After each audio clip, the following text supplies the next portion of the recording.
Hello, and good afternoon, everyone, and welcome. Today's topic is one that is near and dear to my heart: international banking products. And we have a true subject matter expert with us today. Joining us from Regions Bank out of the Birmingham office, we have Carson Strickland. Carson, I look forward to your presentation and really appreciate you being here with us today.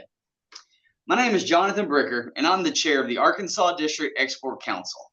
In my primary role, I also work for Regions Bank, but I'm located in Northwest Arkansas in Rogers. A banking career started off as international business development, and now I'm a commercial relationship manager with a focus on helping commercial and industrial businesses located in Arkansas. I want to begin by thanking our sponsors today, Arkansas Manufacturing Solutions. Without their support and their guidance throughout the year, we wouldn't be able to host these free webinars to everyone. So I greatly appreciate AMS. For those of you that aren't quite sure who the deck is and what we do, allow me to do just a quick introduction.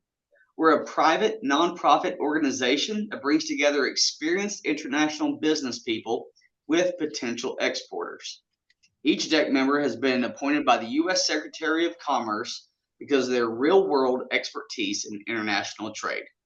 We have a ton of experience throughout the council in many different sectors. Now, having said that, that doesn't mean we know all the answers, but we can introduce you to someone who does. Basically, we want to be your strategic partner to help you grow your exports and help you grow your bottom line. My hope for the day is that you walk away from this webinar with a little bit more confidence in your exporting abilities.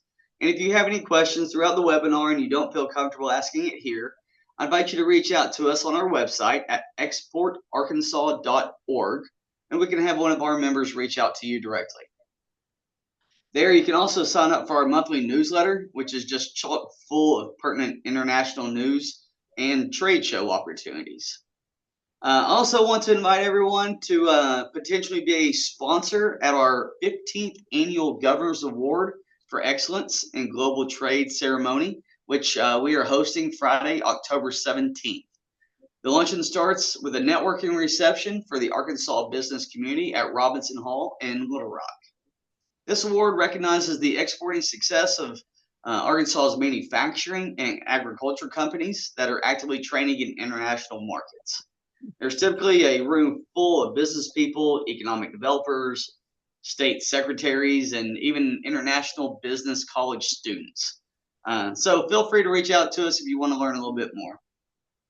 Just want to remind everyone to please keep yourselves muted and raise your hand if you want to ask a question, or simply put it in the chat and we'll be monitoring it as we go.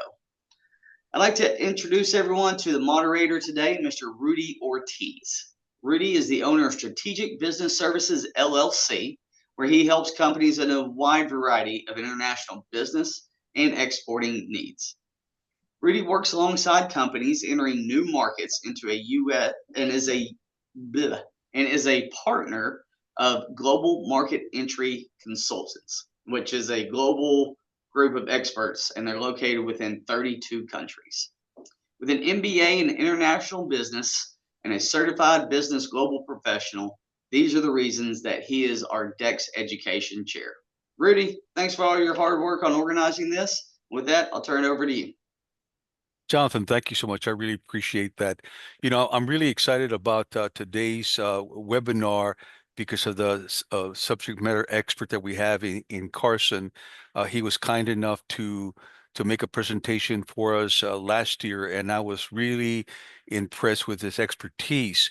Uh, I'd like to also ask you if you have an opportunity as an introductory poll to let us know, and it's interactive, to let us know whether you're a beginner and have no experience with payments and finance, international finance, or whether you've done a few, or whether you're an expert. And if you guys would submit your answers, would really appreciate that.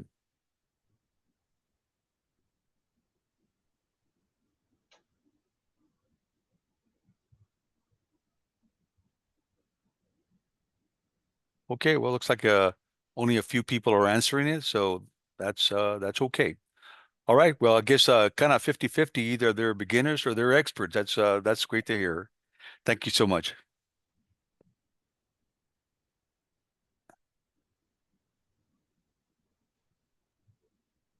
All righty. If we can go ahead to Mr. Carson, uh, Carson once again has just tremendous experience. He has a lot of in-depth experience in trade finance and international trade, and also has a broad experience in corporate banking, including credit management, lending, and cash management. And obviously has a really solid understanding of international trade and its impact on the local and national economy. In addition to that, he and Regions Bank have won the 2024 President's E Award. Of course, E stands for exporting, right? So it's the nation's highest honor in terms of exporting. So we've got a real subject matter expert in Carson. And so, Carson, with that, why don't you go ahead and take it away? Thank you, Rudy. Give me just 1 second to share my screen here. Sure thing.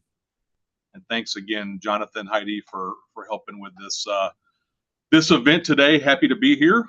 Y'all may have noticed on the other slide, I'm on the deck of the Alabama District Export Council. I'm the treasurer of the Alabama District Export Council. And I have to tell you, y'all kind of knock out of the park on these types of events, much more so than the the one in my home state, frankly. So nice work there.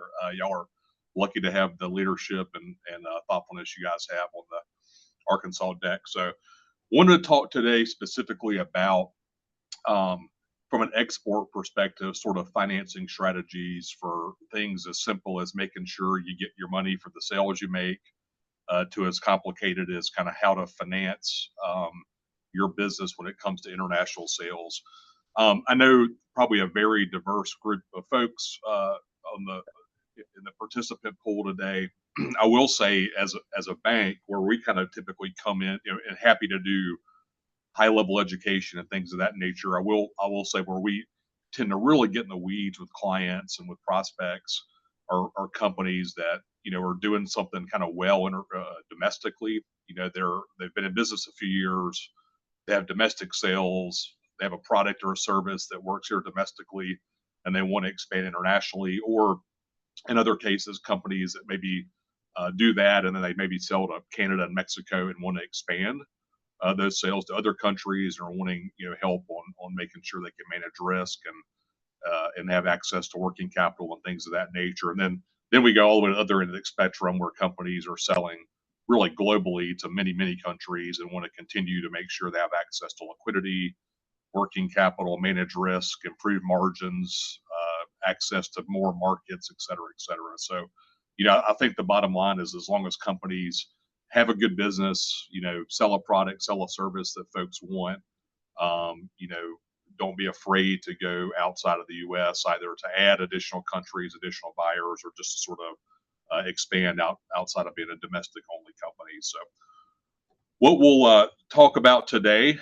I can get the slide to go over, this is sort of a high level overview. And so the first thing we'll talk about, and frankly, we spend the most time on, I think, is really mitigating risk for international payments. And so if you've got a sale and you've gone out and, again, developed a product or a service, found a buyer, made a sale, shipped the goods, performed the service, and don't get paid, you wasted your time, right? And maybe even more than that, maybe actually harm your business. So very important to think about payment risk in international sales. So we'll spend quite a bit of time talking about that. And the little more nuanced sort of bonding for international contracts. This is things that you don't necessarily have to do in the U.S., but you'll find, particularly with certain types of buyers, like government buyers in countries, for example, that there are these kind of unique bonding requirements for those contracts. So we'll talk a little bit about that. Then we'll touch on working capital for exporters, tools to finance foreign buyers, and then lastly, foreign currency strategies, things to think about. If you can do business in dollars, obviously the preference, but that's not always possible and not always the most competitive. And so you need to be prepared potentially to handle dealing with foreign currency when you're selling internationally. First of all, talking about managing payment risk, methods of payment. So if you're a company that's sitting in Arkansas and you have a customer in Memphis, right? So they go somewhere real close. You can pretty easily do an assessment of the credit worthiness of that buyer that's sitting in Memphis. There's lots of access to credit ratings tools, credit reports, et cetera, for that domestic company. You can go drive to their location, do a site visit, meet with the management or the folks that are making the purchasing decisions, et cetera, et cetera. And they can sort of do the same thing to you, right? You're nearby. They can come check you out. They can do, customer references, et cetera, et cetera. And if you're selling to that domestic company, you're working under the same legal framework. You don't have currency risk. There's just lots of different things that go into that sale that are different than what you might do if you're selling internationally. And so, as I said earlier, around U.S. dollars, in dealing with that currency for a currency of payment, sort of the same thing goes for payment terms. So, if you can get paid up front, clearly that is always the best for you. So you enter into a sale with a buyer in Mexico, for example, and you go to the buyer in Mexico and say, hey, I'd love to sell you this widget. Wire me the money, then I'll ship you the goods, right? And if you can do that, that's what you should do. That eliminates payment risk. If you're doing that in dollars, it eliminates currency risk. You don't have to worry about financing the sale. Your customer's financing it for you. You don't have to worry about the interest expense of financing the sale, any of that stuff, right? So that's the way to go if you can get there. And some companies do, if they've got something very customized or the buyer can't find somewhere else. I mean, that might be an option for you as an exporter. But frankly, even in the beginning, but especially over time, it's probably not sustainable, because that buyer in Mexico, for the example I use, has got concerns as well, right? You're concerned about getting paid and concerned about working capital liquidity, and they've got the same concerns. They pay you up front. Do they ever get the product, or is the product what it's supposed to be, for example? They paid you up front. That's eating into their liquidity and their working capital in their business, and they've got to bear the interest expense of doing that, right? And so, and in most countries outside the U.S., that access to liquidity and access to liquidity at a relatively low interest rate is not always as easy to come by as it is in the U.S. I know we all think we live in this high interest rate environment in the U.S. today. We do not. It's normal at best. It's probably historically even on the low end of the interest rate environment. So, but it's still much lower than what you see in other countries. And we just have a more developed financial system than most countries, and so access to things like lines of credit, it's much easier here than it might be in Mexico or even more kind of emerging markets. And so, what banks will do that have trade finance capabilities is offer solutions that sort of bridge the gap between that cash in advance sale, which is very good for you as the exporter, but as I said, not very competitive, and an open account sale. An open account sale is probably what you do for that Memphis customer I was talking about earlier. You've been selling to for 20 years. You give them net 30 or net 60 or net 90, whatever the terms are. And then you borrow against that accounts receivable if you have a line of credit. You don't really worry about it that much as long as they pay on time. That buyer in Mexico I mentioned earlier, they would love open account sales, right? So that eliminates a lot of the issues for them I talked about earlier around risk of not getting product or getting the wrong product, around liquidity, working capital risk, around paying interest on money that's borrowed or money that's lost, et cetera. And so the things we're going to talk about here for a few minutes are really kind of the in-between, if you will, for that cash in advance, which is, to simplify it, good for the exporter, bad for the buyer, and open account that's good for the buyer, bad for the exporter in this case. And so the ways we do that are with letters of credit and documentary collections. Those are bank products. A letter of credit is a bank's guarantee to pay the seller, in this case the exporter, if they comply with the terms of the letter of credit. A letter of credit's documentary in nature, and so if you get one, it's going to have a dollar amount, and it's going to have terms like, when does it expire? When do you have to ship by? What's the description of the products? And then it's going to have the documents that are required, like an invoice, a bill of lading, a packing list, maybe insurance, things of that nature. And if the exporter or the seller meets the terms of that letter of credit, the issuing bank has to pay, right? And so that's what the exporter gets out of that, a guarantee of payment if they perform. What does the buyer get out of that? Well, they know their cash isn't leaving until you, the seller, has performed under the terms of the letter of credit. And so they have a really good assurance that they're going to get the product they bought, and that they're going to get title to that product when funds are debited from their account. So it's a good bridge sort of in international payments between open account and cash in advance. You're swapping out your buyer risk for their bank risk, and then you are and they're getting an assurance of they're getting what they paid for, essentially.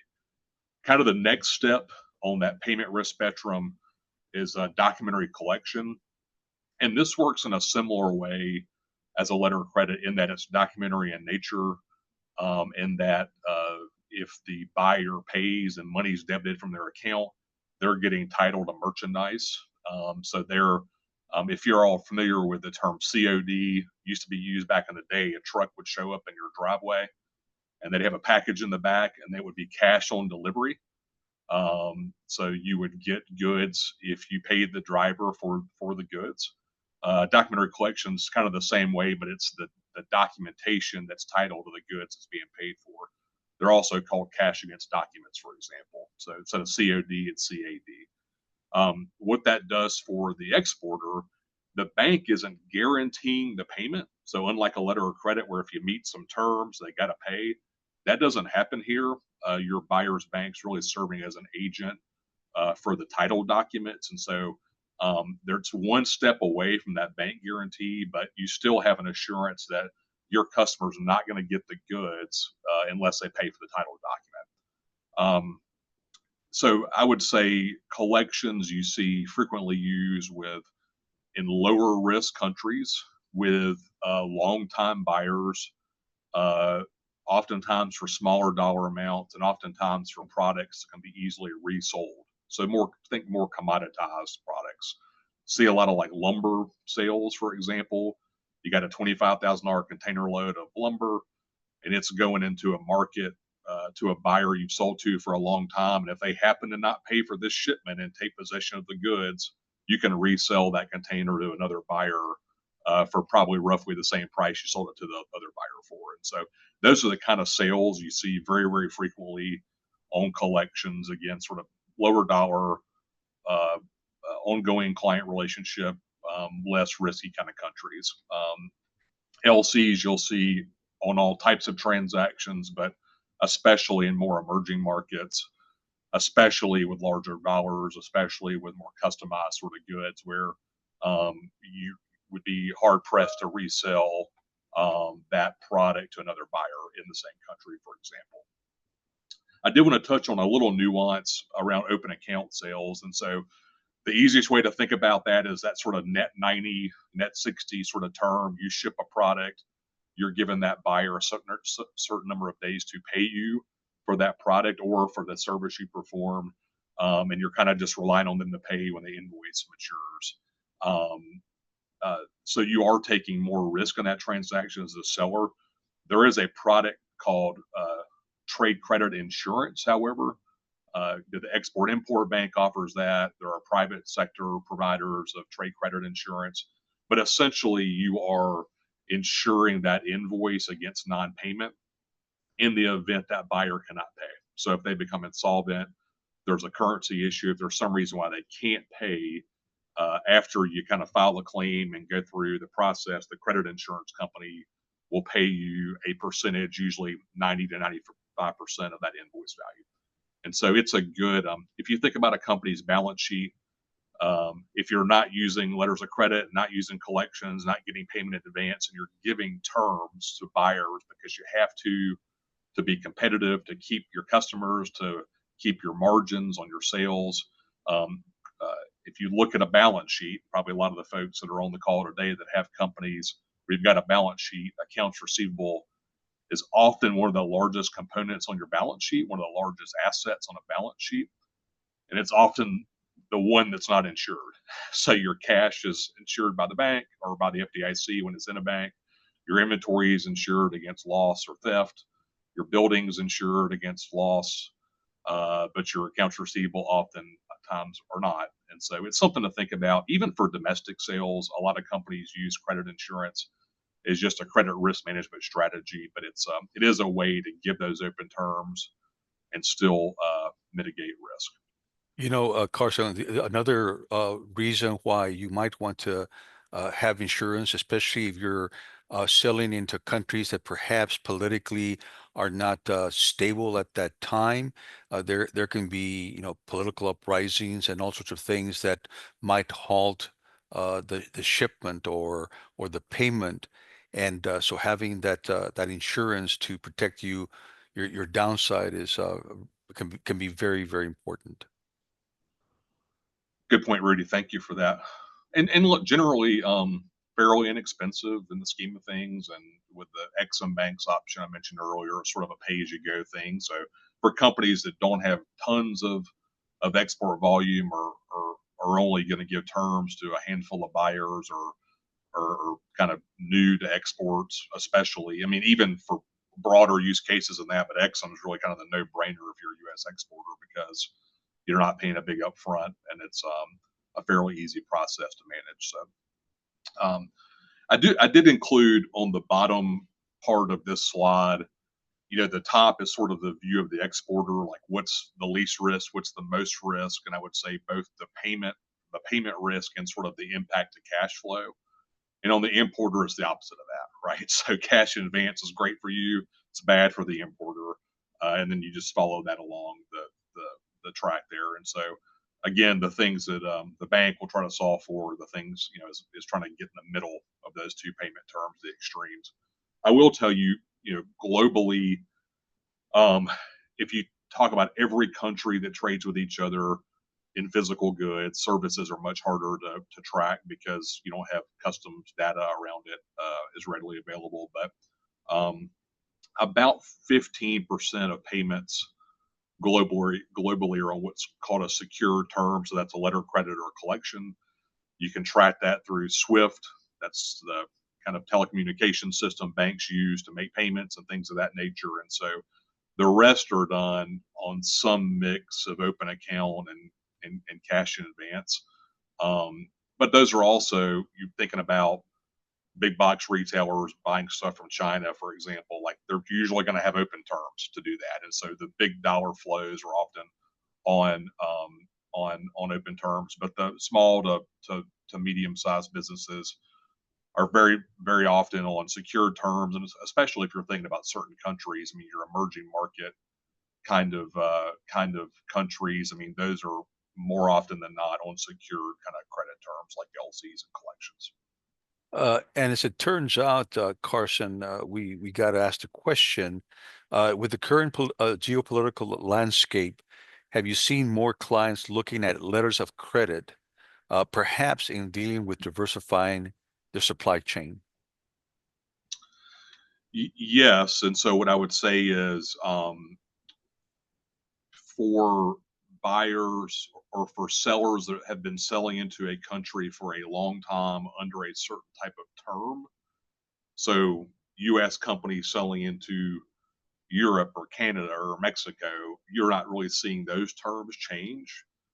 What you are seeing is shifts in trading partners. And so that I know this is the District Export Council. We're talking about exports, but as you all know, the U.S. does a better job importing than it does exporting, unfortunately. And so on both sides of that, you see U.S. companies trying to find suppliers in different countries. That's not new. That's been ongoing. Companies have been trying to decouple from China as a supplier for a long time now. So that's not a new phenomenon that's been going on. But then companies that are maybe in the U.S. selling internationally are thinking about selling into other countries to help diversify away from selling maybe to China or some of these other markets. Yeah. And so as you get new counterparties, whether it's a supplier or a buyer, absolutely the payment terms are going to start off much more conservatively. You're going to have LCs or collections or cash in advance or a mix, get half down, half against a collection kind of thing, and much less frequently just dive into 90-day terms with a new supplier or a new buyer. So, and that's all driven by this shifting geopolitical tariff structure, some of which is new, some of which has been around for a few years now. Yeah. In addition to that, obviously, we talk about exports and imports as if they're, 180 out, but the reality is that in many, many cases, companies will import, let's say, raw materials, transform them, and then export them. So it's quite common for companies to both import and export, not just one or the other. Absolutely true. And I can tell you for the if you think about the trade services business like LCs and collections, and our bank does lots of other things other than LC and collections from a trade finance perspective, but specific to those products, much more on the export side. And Rudy, to your point, a lot of that is a raw material that's going into a manufacturing process. And so the one I use the most is the cotton industry, because the U.S. produces in most years more cotton than any other country in the world and uses very little of it. And the rest of it gets exported, and it goes to, for example, a spinning mill in Pakistan who makes it into yarn, and then it gets sold maybe also in Pakistan to a company that makes a t-shirt out of it, and then it gets sold back to the U.S. And so in that case, you've got an export and an import on the same product essentially, which all seems extremely inefficient. But all these companies and countries have things they do well and things they don't do so well. And so really, I think it's about finding the best efficiencies around the globe, and that's sort of benefiting everyone. But you're right, Rudy. You see companies that oftentimes do both. I did want to touch a little bit, and I won't go too much on the weeds, but this is sort of what an LC flow looks like, okay? And the reason why I bring this up primarily is the letter of credit is a independent contractual obligation between the buyer's bank and the seller.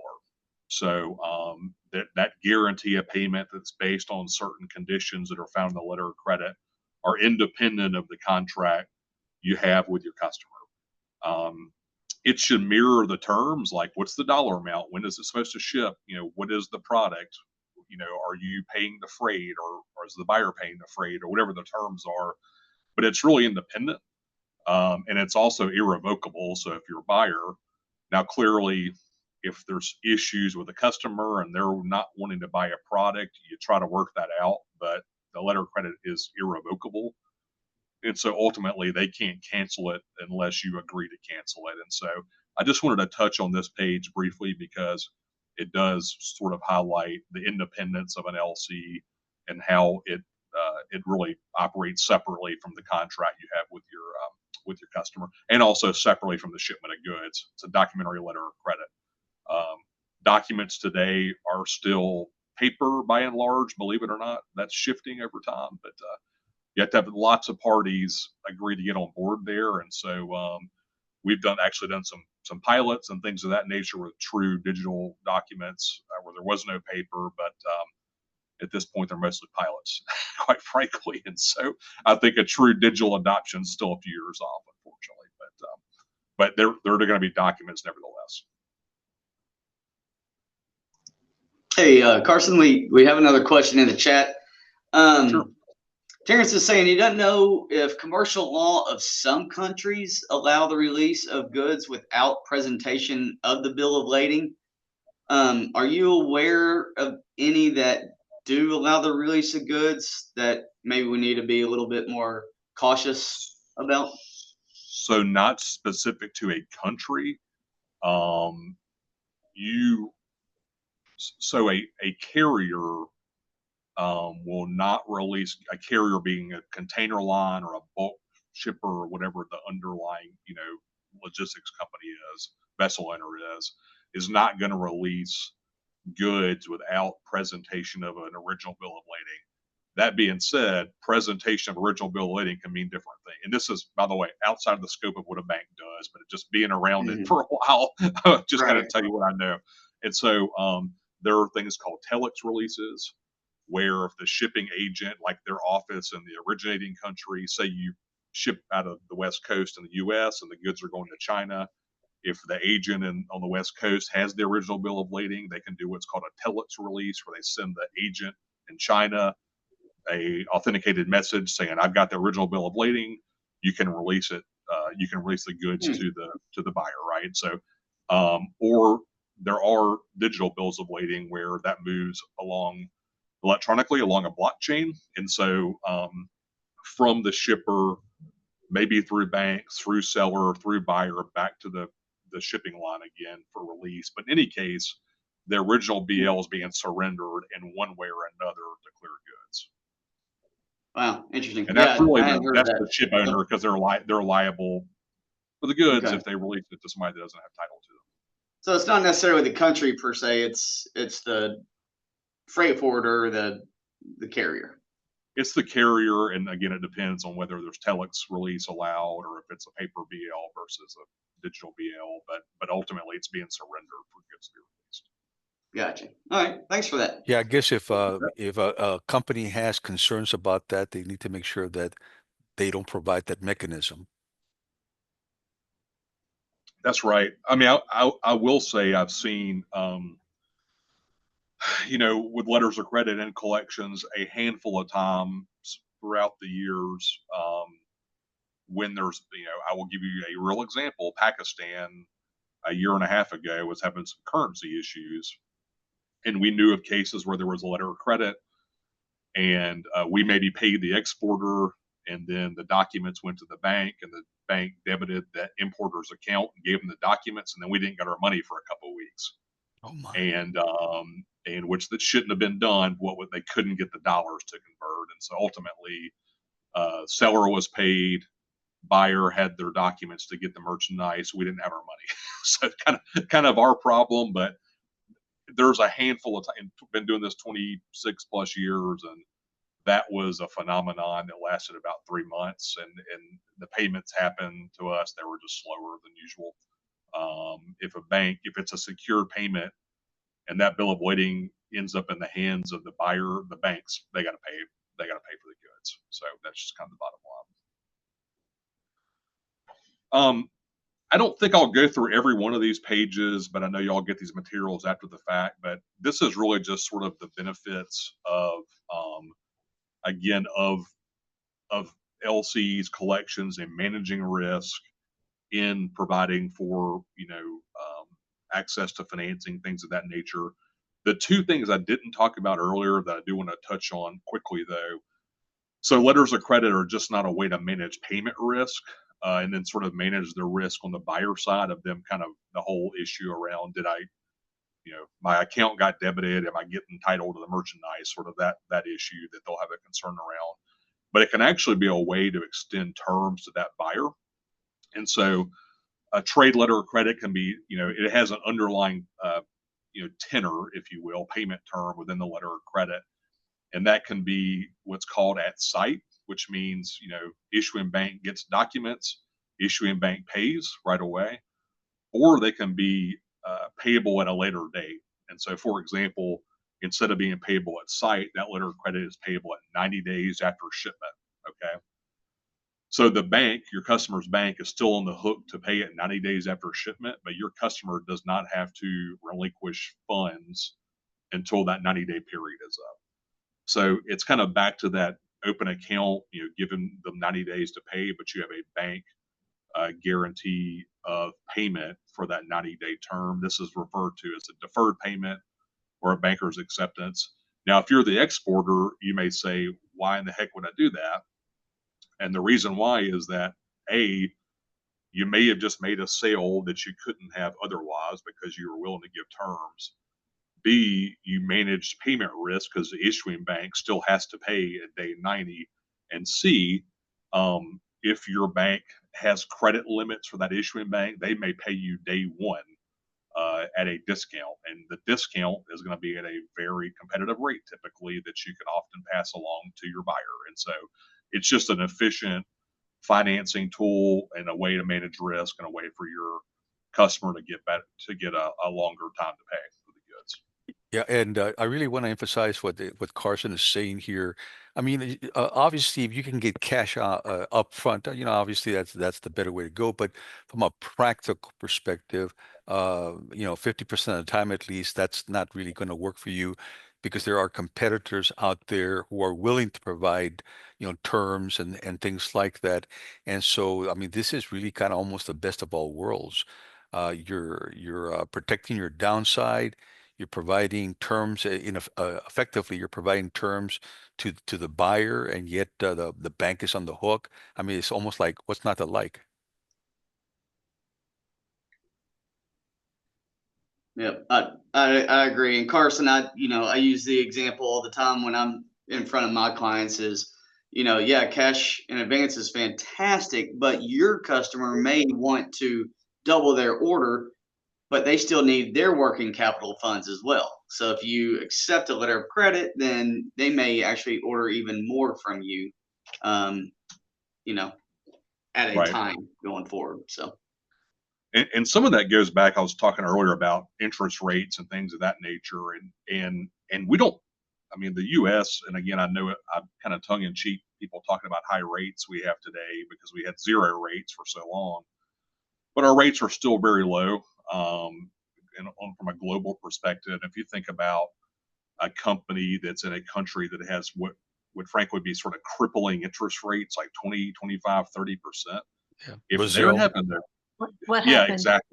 exactly. If you're having to use cash, or if as the buyer use your cash or borrow to buy goods, your product just got that much more expensive, and so it actually makes it not possible to buy goods, and so you can sort of leverage this deferred payment letter or credit tool as a way to pass along cheaper financing rates to your buyer while still managing risk.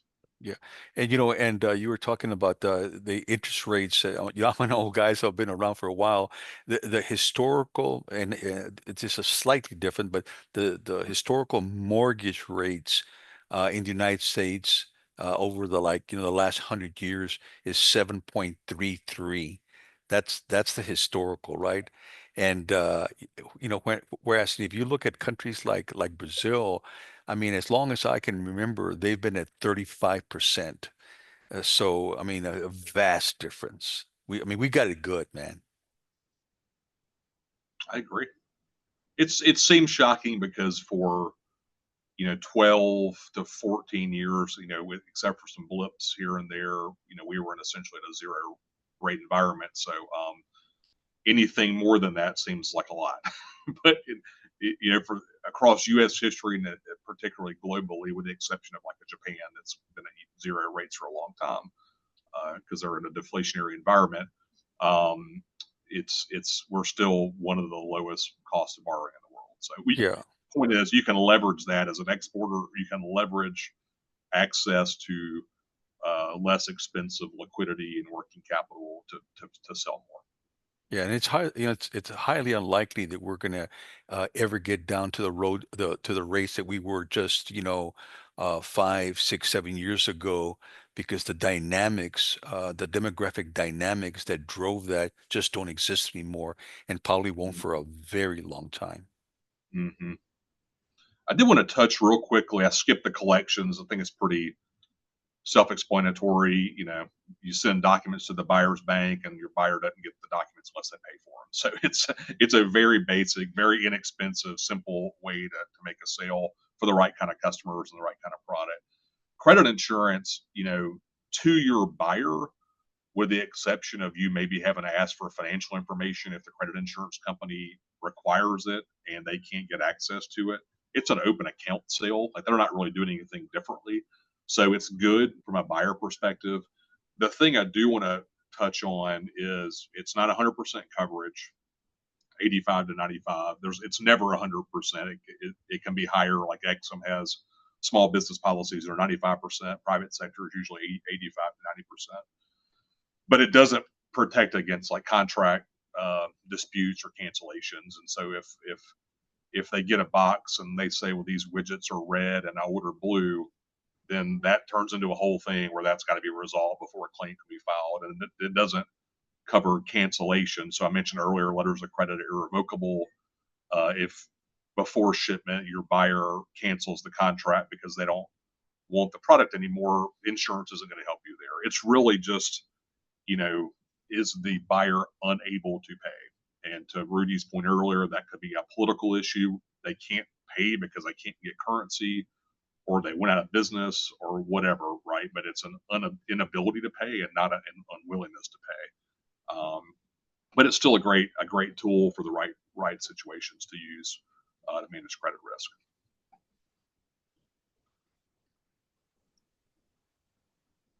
So I wanted to touch on this. Won't spend a ton of time on this, but it is a little unique in international sales. Not that this isn't used domestically, but more frequently internationally. And so when you enter into, even as you're trying to enter into a contract with a foreign buyer, particularly in markets like Europe, like the Middle East, particularly with certain buyers like government owned, if you're actually selling to the army of a country, for example, or a state-owned company of a country, for example, very common when you bid on a contract, and I'm using the term bond as a generic term for multiple instruments, but that buyer may require you to provide a bond to bid on the contract. And if you win the contract, they may require you to provide a performance bond that you're going to perform the contract.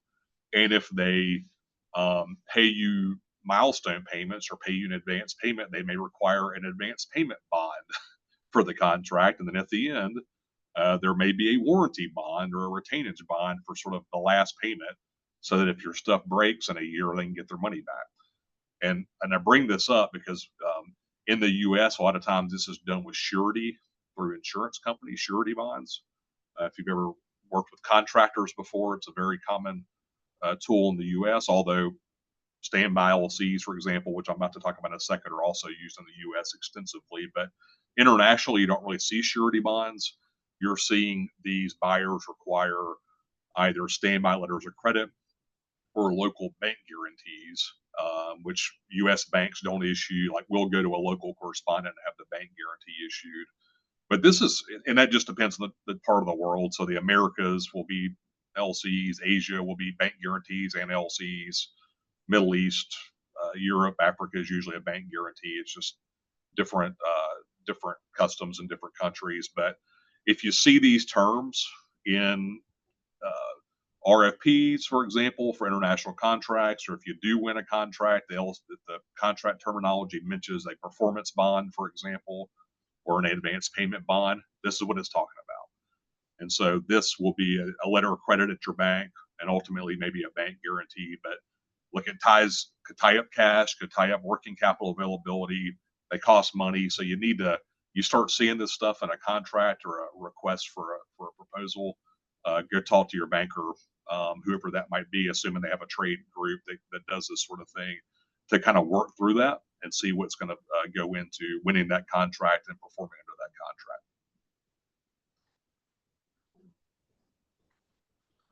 I did want to touch on working capital for a second, and I do have a I'm not trying to be negative, just be a realist. I'm a very positive person, but in bold there, you'll see in the middle of the page, and I'll touch on this first because we work with the SBA a lot. We work with the Export-Import Bank a lot. We've been the top SBA export lender in the country for, I think, 6 years now, and won awards with both. And so we love these export lending guarantees. But what the guarantees essentially do is help banks get comfortable with things like the international risk of the sales, right? And so I've talked for 30 minutes now, however long, about payment risk and contractual risk and things like that. And there is elevated risk in international business. It's you can mitigate it, but inherently, just because of currency and country risk and legal risk and logistics challenges and all that stuff, there is more risk. And so these guarantees are intended to help banks get more comfortable with international risk, and then do things like maybe stretch an advance rate, or stretch being able to lend on certain types of collateral and things of that nature.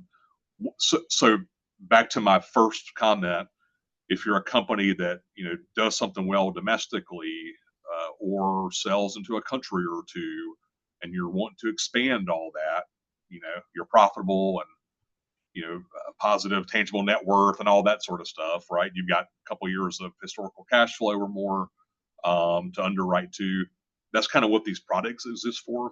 We do periodically get a call and it's like, hey, I'm starting a new business that I don't have any experience in. I need a loan. It's like, it's not what they're there for, right? So they're there to really help banks expand what they're able to do to help support exporters. But the reason why, in addition to the international risk, the reason why these programs often exist, and that's SBA, that's Export Import Bank. I talked about trade credit insurance earlier to manage payment risk. It's also a financing tool. So a couple of things why these programs exist. At the very beginning, I mentioned you're sitting in Arkansas, you got a customer in Memphis, Tennessee, and you're giving them 60 days to pay. Assuming you're a creditworthy company and you're profitable and all that stuff, you may have a line of credit with a bank and it will allow you to borrow against things like your inventory and your accounts receivable. If assuming there's not an issue with the buyer in Memphis and their payments are current, you will likely be able to include that accounts receivable in your financing package. So that's oftentimes called a borrowing base. If you guys have ever used lines of credit that are supported by accounts receivable. And so that's all fine and good. When you sell internationally, that buyer that's now in Mexico per se, that accounts receivable will typically be ineligible for financing with a bank. And the reason for that is even though your lender may have a lien, like a UCC filing on that receivable, the buyer in Mexico doesn't really care. So if the bank has to go collect on that receivable, the buyer in Mexico may say, pound sand, I don't have to pay you. And then the bank takes a loss on the accounts receivable. And that's on top of the overarching sort of international risk I mentioned earlier. And so that's one challenge with export lending. The other is that international business turns more slowly than domestic business does. And I'm not just talking about figuring it out and making the sale. And I mean, assume all that's done, right? The actual nuts and bolts of it go more slowly. And so Memphis, Mexico is not a good example because they're close, but let's say I mentioned Pakistan earlier. So Pakistan versus Memphis. It's a same day truck shipment from Arkansas to Memphis. It's a 60-day shipment from a truck to a train to a truck to a ship to your buyer. The Memphis company probably has access to financing. They're paying you in dollars. The Pakistani company doesn't. They need terms. They need, to wait longer to pay you because of the logistics and other challenges. And so you add all that stuff up, it just takes longer for cash to turn over. And so a rule of thumb with a lot of banks is, you kind of or divide a company's revenue by 10. And that's sort of the line of credit size you would typically look at. So $10 million company, give them $1 million line of credit. Cash turns over every month, for example. If you're an international business and all of your sales are export, for example, that will likely turn much slower. And so your line of credit may need to be larger. Maybe it needs to be $2 or $3 or $4 million. And so you take this risk and you take just the additional capital that may be needed for international sales. And that's really where the SBA and the Exim Bank and credit insurance kind of comes in to help banks get more comfortable extending credit to exporters. I did want to touch a little bit on, not going to go through all this, what I'll touch on is this bottom of the page. When it comes to SBA or Exim, all credit insurance does is essentially turn what might be an ineligible accounts receivable because it's foreign into an eligible accounts receivable because it's backed by credit insurance company. It's very simple. That's sort of what it does. The SBA and Exim guarantees to a lender to help them get more comfortable. And so it's much more nuanced. It includes purchase orders. In the case of the SBA, it includes inventory in the case of both programs. But if you look at a conventional sort of line of credit at a bank in the U.S. and you look at um, sort of what the advance rates on collateral look like. Purchase orders, banks, you can maybe with a non-bank lender, you can get conventional sort of PO financing, but banks typically are, we're in a very thinly margin business, 2 or 3% margin business, hard to finance against a purchase order because all the performance risk. Raw materials usually will have a pretty low advance rate. So in this case, $200,000 in raw materials, maybe you get 40,000 advance. Work in process has no value because you've half made a widget. I don't know what to do with it if I have to sell it to somebody, so it's worth nothing. Finished goods, usually about a 50% advance rate, and then export receivables, because the reasons I talked about earlier, will usually also have a 0% advance rate. And so you look at all that collateral, call it a couple $1 million in collateral, less than a few $100,000 in working capital availability. I'm just going to focus on this middle box where it says EXIM, SBA, ABL line of credit. That's an asset-based line of credit. And you have the same collateral, but because EXIM or SBA is stepping with a guarantee, they will allow the bank to advance up to this amount on the same collateral. So it's 75% on raw materials, WIP, and finished goods versus little to nothing in some cases, or maybe 50% on finished goods. And that export receivable that was completely ineligible is now up to a 90% advance rate. And so you take that same collateral pool, a couple $1 million that had a less than $300,000 advance rate, and you have almost $1.6 million in working capital availability from the same collateral. And that's all around your tax dollar supporting the SBA and EXIM Bank providing these guarantees to lenders. Very difficult to do it without them, by the way. So that's sort of what that looks like, and that's the benefit to the exporter. Carson, I think we're if we're able to, I want to go ahead and go over to some of the questions that were asked. Now, I will say, Carson, you've done a fantastic job, and one of the main parts of the mission of the District Expert Council is to provide training and assistance. And part of that reason is that, the old saying about you don't know what you don't know. And, our task is to provide information of the kind that you have provided here to expose people to instruments and concepts that perhaps they had never been exposed to, and consequently would never utilize. And so, this has been some great information for our clients, and hope that they will utilize some of these instruments. We are going to be providing the presentation in the next couple of days, along with the slide deck, because of course this is lots and lots of information. So I want to first start off. Sandy Vazine says, if you're utilizing a negotiable BOL to protect the exporter, the consignee should be endorsed to the buyer's bank. If the buyer doesn't pay and the BOL is released by their bank, the buyer's bank is required to return the BOL, obviously the bill of lading, right? And will risk reputational damage. You want to make sure the buyer's bank endorse it over and control when you give it to the buyer. Never leave it blank. And I think that's good guidance for sure. In terms of questions, Ivan Molina asked or stated, at BanPay, we work with exporters in Canada, Mexico, U.S. who struggle with FX costs and delays in cross-border payments. Sometimes clients lean on banks for security, but fintechs are equally secure and offer a faster digital experience.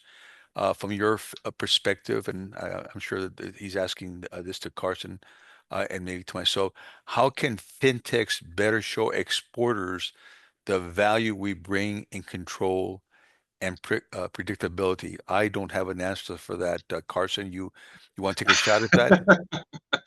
What do they work for a fintech? They should be telling me that, right? So Yeah. That was kind of my thought as well, and perhaps we'll have to have Ivan make Do a a session, presentation. yeah. Yeah, Yeah, make yeah, a presentation on FX, man.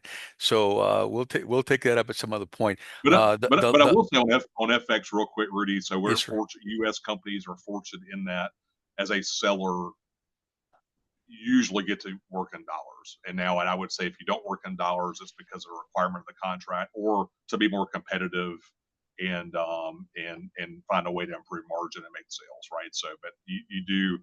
U.S. companies are in a position that as a seller can frequently just use dollars. As a buyer, kind of other way around, often have to use foreign currency. So, Yep. The last question that I see anyway is from Terrence Delaney, and he says LC fees can be substantial for export orders. I'm going to probably want to put you and Terrence together, Carson. What are Regions Bank's fees for advising, confirming, and negotiating LCs? Well, that depends, right, on a couple of different factors. And he continues on. Have you seen an increase in documents against acceptance in some markets, and if so, which ones? And then he goes on to say, I've often thought that this would be a secure form of payment without paying trade credit insurance premiums. Any comments on that last part? yeah. So documents against. So I mentioned earlier, cash against documents. The buyer's bank can only release the documents. The most important being the title document, bill of lading to the buyer, unless they pay. Documents against acceptance, they're releasing the documents against a promise to pay, like kind of a promissory note. So they're accepting a draft, promising to pay at maturity. It is an open account sale. The difference it has between just invoicing them versus doing it this way is that in certain legal systems, that signed draft carries more weight than just an invoice, back sort of like a promissory note. So it ultimately could help in a collection process, depending on the country, but it's still open account. And so I would treat it the same way as I would any other open account sale. Perfect. Well, with that, we're going to go ahead and close the webinar. But Carson, thanks again. Once again, masterful job. And if any of you wish to contact Carson, we're going to provide his contact information as well as some of the other people on this webinar for you to be able to make contact with him. Before we go there, here's another webinar that's coming up on September the 17th, Exim Bank and SBA Resources for Exporters. That's going to be a great webinar as well. And Miss Heidi, I think we've got, do we have another one or is that it? I guess that's it in terms of upcoming webinars. Also, once again, here is the contact information for Carson, his email. My email is next there, Rudy Ortiz. Jonathan, who's our chair, that's his information.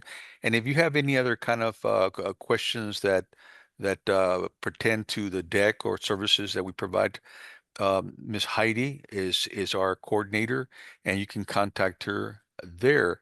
The very last thing, want to know how well we did here. That's the only way that we can make improvements. And so, if you all would let us know what you thought in terms of how we did, that would be much appreciated. Wait till I close out so y'all don't get my feelings hurt, by the way. No, you did great, man. You did great. All right. Well, everyone, we appreciate your time. Carson, thank you so much. It's always great having you here. Thanks again to our sponsors of Arkansas Manufacturing Solutions. If you'd love an introduction to them, we're happy to facilitate that. So, again, thank you for everyone's time, and we'll see you at the next webinar. Thank you. Bye-bye.